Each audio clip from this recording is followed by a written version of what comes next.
Yep, we knew it happened. Bigoted, racist, ex-security guy is selling ghost guns, has now been charged. Let's put up his picture full mass here. So this is a former security guard. He was charged in Ohio for allegations including threatening a Jewish school, has now been accused in federal court of making and selling ghost guns. Remember, we've talked about these ghost guns. His name is Thomas Develin. Yeah, devil in.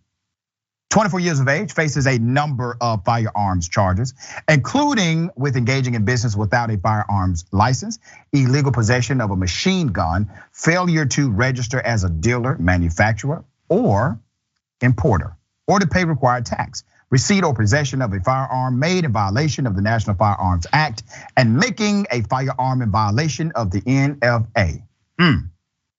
Let's put up the other picture of him smelling his gun, okay? He has had a long history of hateful posts online. This one, he said, smells like dead Jews. That was his exact quote online. He allegedly said, as he sniffed a rifle in a Snapchat video in November. That same day, he allegedly made a Snapchat video titled Jewish Women. In it, he allegedly held a gun aimed in the direction of unknown individuals. Federal authorities said they could not identify the alleged targets, but they noted that records from Develin's former employer, Sahara Global Security, indicated that he was working at Temple Israel at the time of the video. Isn't that something? More quotes. He says the Holocaust did not happen. And if anything, I'll scream 6 million wasn't enough. That's what he said. He allegedly wrote another post. The post contained a picture which authorities described as depicting the inside of the temple Beth Shalom. Develin posted a picture in which he mentioned working at a synagogue. I'm getting $30 an hour for executive protection, but it's at a Jewish synagogue, having an inner debate that if an active shooter comes in, I might just join him. There's more. He also said, and I quote, "We're about to hunt N-words on night patrol in Columbus." Develin allegedly wrote in a Snap group on Discord last February. Someone's got to work the beat and hold the line. He also allegedly made multiple posts supportive of raping women. For example, he allegedly posted an image in which rape is compared as favorable to sex. I've become so radicalized against women that I've forgotten how to act rationally around them when one of them decides it's a good idea to speak to me. There's more. Law enforcement agents executed a search warrant and arrest warrants on Develin's home in Columbus, Ohio. March 31st, federal officials said, authorities said they discovered 25 guns, as well as a 3D printer used to make untraceable homemade weapons. I told you this would be a problem. I said it.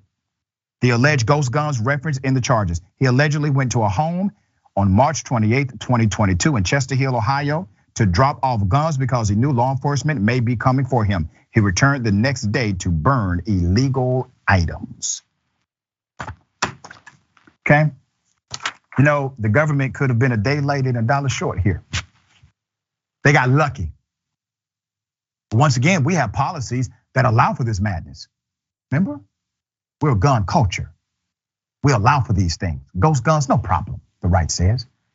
National Rifle Association has no issue with these ghost guns. Is the NRA going to make a statement against him? No. Will Mitch McConnell say something? No. Maybe Donald Trump. Matt Gaetz, Marjorie Taylor Greene? Because they want people like him on their side.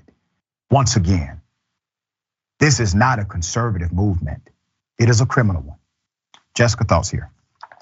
Yeah, we don't have to use too much of our imagination's capacity to think about what kind of people he was giving these guns to, and that's very scary. The prevalence of white supremacists and fascists in positions of security and in law enforcement is especially concerning.